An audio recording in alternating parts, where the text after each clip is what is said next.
की इनकलाब, इनकलाब, वंदे वंदे।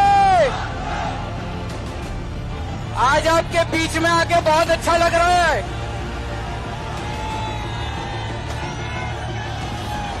मैंने कहा था ना मैं जल्दी आऊंगा, मैंने कहा था ना जल्दी आऊंगा। तो संजीव जी, केजरीवाल के अंतरिम जमानत पर रिहा तो हो गए, चुनावों पर क्या असर होगा? चुनावों पे जबरदस्त असर पड़ेगा।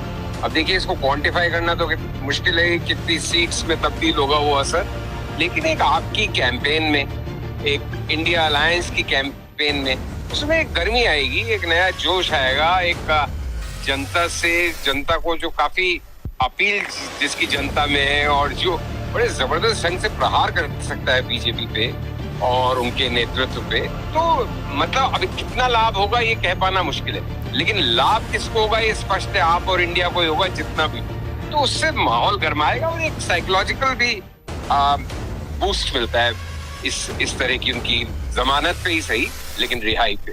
अगर देखा जाए तो केजरीवाल बहुत मुखर वक्ता हैं और इंडिया गठबंधन की बात करें तो वो जो भाषण शैली है वो बाकी नेताओं में दिखती नहीं, तो इसका फायदा होगा।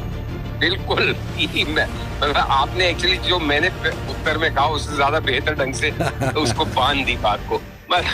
मतलब मोदी जी के मुकाबले वक्ता केजरीवाल ही है, उतनी तीखी बातें, उतना ही उसी तरह की शब्दों का इस्तेमाल जो सीधे जनता के दिल में तीर की तरह से चुभे और मोदी जी के भी मन में तीर की तरह से चुभे, तो वो इतने प्रखर वक्ता हैं और कहीं ना कहीं उनकी एक अपील है, इसीलिए तो शायद वो अंदर भी हुए थे जी। तो अब छूट के आ गए, तो उसका जो भी जितना भी लाभ होगा मिलेगा इन्हें। संजीव जी, अब हम थोड़ा सा महाराष्ट्र पे आ जाते हैं और आप महाराष्ट्र में हैं। महाराष्ट्र के नेताओं में जो बयानबाजी है ये तो चल ही रही है, कुछ बयान अभी हम थोड़ी देर में जिक्र करेंगे। सोमवार को इस राज्य की कुछ लोकसभा सीटों पर चुनाव भी होना है, आपकी कुछ नेताओं से मुलाकात हुई है, क्या है महाराष्ट्र की फिजा, किन किन से मुलाकात हुई, थोड़ा सा भाई? दिन में तो हमारी पंकजा मुंडे की बहन बीड में मुलाकात हुई थी हमारी उनसे, जो पिछली 2 बार से एमपी थी, प्रीतम ताई, और नितिन गडकरी से मुलाकात हुई। नितिन गडकरी तो इस समय बहुत ही नाप तोल के, कहते हैं फूंक फूंक के कदम रखना, उसी तरह से तोल तोल के शब्द बोल रहे हैं, तो अब बॉडी लैंग्वेज और इस सब के असेसमेंट में मैं नहीं जाना चाहता, क्योंकि आप उनके एक अनौपचारिक जवाब में पूरी कहानी समझ सकते हैं कि भैया मैं कुछ भी बोलूंगा मुझे दिक्कत होगी, आप लोग प्लीज क्षमा करें। मतलब हमसे मिलने में ज्यादा इच्छुक ही नहीं थे, लेकिन मिले और फिर उन्होंने थोड़े औपचारिक सी बातें की, मजेदार बातें की, लेकिन पूरे फिर उसके बाद हम गए एक गांव में जहां पे हमें मिले मराठा आरक्षण का जो आंदोलन हुआ था, जिसमें 20 लाख लोग जिस प्रदर्शन में जुटे थे बंबई में, जो बड़ी चर्चा में रहा, मनोज जारंगे पाटिल, बड़े 42-43 साल के बिल्कुल ही दुबला पतला व्यक्ति, लेकिन बड़ा प्रमुख आकर्षण का केंद्र बना हुआ है अभी, और बड़ी उसकी अपील है और बड़ी बैठ है मराठाओं में, और ये चर्चा बड़ी आम है कि मराठाओं की जो नाराजगी है बीजेपी से इस बार, वो बीजेपी के लिए भारी पड़ सकती है। अब ये चर्चाएं कितनी मतदान पेटी में बंद होगी कि नहीं होंगी ये 4 जून को मालूम पड़ेगा, लेकिन माहौल ऐसा है चुनाव का कि बिल्कुल 50-50 जैसी बात सब जने कर रहे हैं। पिछली बार से डेफिनेटली कम सीटें होती हुई नजर आ रही हैं बीजेपी अलायंस की, क्योंकि शिवसेना जो बीजेपी के साथ है, शिंदे वाली, उसको लोग असली सेना नहीं मानते, अजीत पवार वाली को असली एनसीपी नहीं मानते, उद्धव के साथ सहानुभूति की बात करते हैं।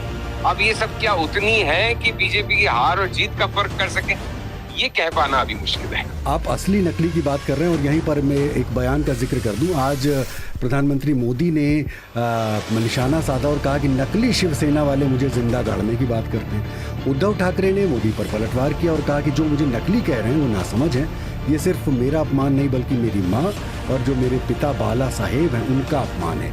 ये जो तीखापन है, अब बाला साहब ठाकरे की विरासत पर बात हो रही है।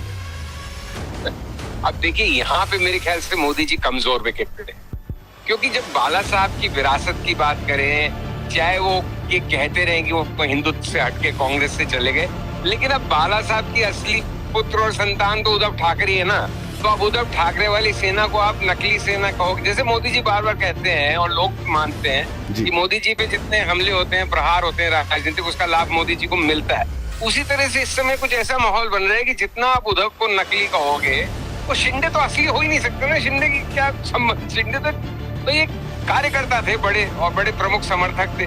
तो अब आप उद्धव ठाकरे को नकली शिवसेना या नकली संतानें, उसने बड़ा अच्छा जवाब दिया उद्धव ठाकरे ने कि न आप सिर्फ मेरा अपमान कर रहे हैं बल्कि बाला साहब की का अपमान कर रहे हैं। तो ये सहानुभूति जो है उद्धव के लिए लोगों से बातचीत में साफ नजर आती है।